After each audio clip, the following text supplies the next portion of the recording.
تو حضرت ابو ہریرہ رضی اللہ تعالیٰ عنہ صدقہ فطر کے مال کی حفاظت پر مامور تھے، تو شیطان جو ہے وہ انسانی شکل میں آیا اور آپ نے پکڑ لیا، تو اس نے عذر بیان کیا مجھے چھوڑ دیں، چوری کر رہا تھا، اس نے عذر بیان کیا تو آپ نے اس کو چھوڑ دیا۔ اب جو صبح نبی کریم صلی اللہ علیہ وسلم کے پاس گئے ہیں تو سرکار نے دیکھتے ہی فرمایا کہ ابو ہریرہ آپ کے رات کے قیدی کا کیا بنا؟ اس کا مطلب اب ذرا غور کیجئے نا، یہاں رات میں حفاظت چل رہی ہے، وہاں سرکار کیا کر رہے ہیں؟ یقیناً یا تو آپ سو رہے ہوں گے اور یا پھر آپ نماز پڑھ رہے ہوں گے۔ یہی آپ کے رات کا روٹین تھا کہ میرے آقا رات ہی کچھ حصہ سوتے، کچھ حصہ نماز پڑھتے، پھر کچھ حصہ سو جاتے تھے، پھر فجر کے لیے روانہ ہو جاتے تھے، اور سو رہے ہوں یا نماز پڑھ رہے ہوں اللہ تعالیٰ کی طرف آپ کی توجہ انتہائی کامل ہوا کرتی تھی، اور عجائبات کائنات آپ کے سامنے منکشف ہوتے تھے۔ یہ تو ہماری نگاہ تو یہ اٹھاتے ہیں نا تو چھت سامنے ہوتی ہے یا کھلے آسمان کے اوپر ہیں تو بس نیلے نیلا آسمان نظر آ رہا ہے، لیکن جو اللہ کے نیک بندے ہیں اور خصوصاً میرے آقا صلی اللہ علیہ وسلم، انہیں تو ایسے سے عجائبات دکھائے جاتے تھے کہ جس کا ہم تصور بھی نہیں کرتے ہیں۔ وہ ہر وقت مشاہدہ عجائبات میں رہا کرتے تھے، اگرچہ یہ کوئی اس پہ کوئی شرعی میں آپ کہیں جی قرآن سے ثابت کریں، حدیث سے، ایسا نہیں، لیکن یہ دیگر بہت سارے دلائل کی روشنی میں ایسا ہوتا ہے کہ سرکار صلی اللہ علیہ وسلم چیزوں کے ذکر کو سماعت فرمایا کرتے تھے۔ خود فرماتے ہیں کہ میں ان پتھروں اور درختوں کو جانتا ہوں جو میرے اعلان نبوت سے پہلے مجھے سلام کیا کرتے تھے۔ اسی طرح کہ یہودن نے جو آپ کو زہر دیا بکری کے اندر، تو بکری خود بولی یا رسول اللہ مجھے مت کھائیے، مجھ میں زہر ملایا گیا ہے۔ اس طرح کے بے شمار چیزیں ہیں کہ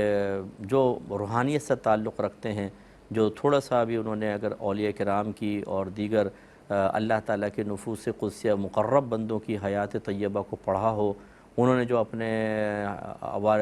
احوال بیان کیے، ان کا مطالعہ کیا ہو، تو آپ دیکھیں گے کہ ان کے اوپر کیا کیا چیزیں منکشف ہوتی ہیں۔ کہنے کا مطلب یہ ہے کہ توجہ اور استغراق کا عالم وہ ہے، یہاں ایک غلام کے پاس شیطان آ رہا ہے اور نبی کریم اگلے دن اس کی اطلاع دے رہے ہیں۔ اس کا مطلب ہے کہ اللہ تعالیٰ کی عطا سے، کیونکہ اللہ کے کمال سے ہی ہے، انسان کا کوئی کمال نہیں ہے،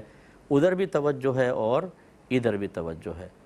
اور ایسی چیز کی خبر دینا جس کو ہم دیکھ کے نہ جان سکیں، سن کر، سونگھ کر، چکھ کر یا چھو کر نہ جان سکیں یا عقل سے نہ جان سکیں، اسی کا نام غیب ہوتا ہے، اس پوشیدہ شے کا نام غیب ہے۔ جیسے اگر میں آپ سے بھی پوچھوں کہ بتائیں لاہور کی فلاں گلی میں کیا ہو رہا ہے، تو آپ کے پاس کوئی آلہ نہیں ہے کہ آپ سیٹلائٹ پہ بیٹھیں اور فوراً وہاں پہ کیمرہ فوکس کیا اور آپ نے دیکھ لیا، نہیں، نہ آپ وہاں کی سن سکتے ہیں، نہ دیکھ سکتے ہیں، نہ سونگھ سکتے ہیں، نہ چکھ سکتے ہیں، لیکن اگر آپ بتا دیں گے تو اس کا مطلب یہ ہوا کہ یہ ایک غیبی امر کی آپ نے خبر دی ہے۔ اب اس کی سورس کیا ہے؟ اگر تو اللہ کی طرف سے وحی ہے تو وہ پھر بالکل علم غیب ہے، اور اللہ تعالیٰ نے آپ کو عطا فرمایا، یا پھر کوئی بزرگ ہوتے ہیں بعض اوقات، جیسے اللہ کے نبی نے صحابہ کرام علیہم رضوان کو بہت سارے غیوبات کی خبر دی اور ان کے ذریعے پھر ہم تک بھی پہنچی ہے۔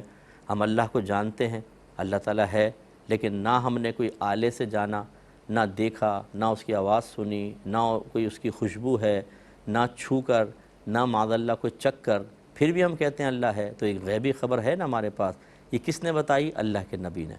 تو انبیاء علیہ السلام جو ہوتے ہیں یہ غیبی امور پر بعطائے الہی مطلع ہوتے ہیں، لیکن اتنے ہی غیوبات پر جتنا اللہ نے ان کو عطا فرمایا۔ ہمارے نبی کریم صلی اللہ علیہ وسلم کے بارے میں ہمارا عقیدہ یہ ہے کہ آپ کو ما کانا وما یکون کا علم حاصل ہے۔ ما کانا، ما مانے جو، کانا مانے ہو گیا، جو ہو گیا، وما یکون، ما مانے جو، یکون مانے ہوگا۔ ما کانا وما یکون کا مطلب جو ہو گیا اور جو ہوگا وہ اللہ نے اپنے حبیب کو بالتفصیل بتایا۔ جیسے صحیح حدیث میں ہے کہ سرکار ممبر پہ جلوہ افروز ہوئے فجر کی نماز کے بعد، اور ظہر تک بیان کرتے رہے، پھر ظہر کی نماز پڑھی، عصر تک بیان کیا، عصر کی نماز پڑھی، مغرب تک بیان کیا۔ صحابہ کرام کہتے ہیں کہ اس پورے وقت میں سرکار نے اشیاء کی پیدائش سے لے کر جب پیدا ہوئے اور قیامت تک جو کچھ ہوا، جو کچھ ہونے والا تھا، ما کانا وما یکون کے الفاظ ہیں، سب سرکار نے بتا دیا، حتیٰ کہ جنتی جنت میں چلے گئے اور دوزخی دوزخ میں چلے گئے۔ یعنی یہ ایک معجزہ تھا سرکار کا کہ ایک ہی نشست میں جب سے چیزیں پیدا کیں، کیونکہ پہلے تو اللہ تعالیٰ تھا اور کچھ تھا ہی نہیں، پھر اللہ نے مخلوق کو پیدا کیا، مخلوق کی پیدائش سے لے کر اور قیامت تک، حتیٰ کہ جنتیوں تک کا بتا دیا کون کون جنتی ہے، کون کون جہنمی، سب سے آخر میں کون جنت میں جائے گا، سب سے آخر میں کون جہنم میں رہ جائے گا، سب چیزیں سرکار نے بیان فرما دی ایک ہی نشست میں۔ اتنا علم اللہ نے آپ کو عطا فرمایا تھا۔ ہمارا عقیدہ یہ ہے کہ چیزوں کی پیدائش سے لے کر قیامت تک پوری چیزوں کا علم بالتفصیل اللہ نے اپنے حبیب کو عطا فرمایا، اور قیامت کے بعد کے اتنے ہی علوم کا ہم دعویٰ کریں گے جتنا نبی کریم صلی اللہ علیہ وسلم نے بیان کر دیا۔ جیسے ہے نا کہ قیامت کے بعد لوگ جنت میں ہوں گے، پھر جنت میں یہ ہوگا، یوں ہوگا، جہنم میں یہ ہوگا، یہ ہوگا، جتنا بتا دیا اس کا ہم اقرار کریں گے، اور جس کے بارے میں نبی کریم صلی اللہ علیہ وسلم نے نہیں بتایا،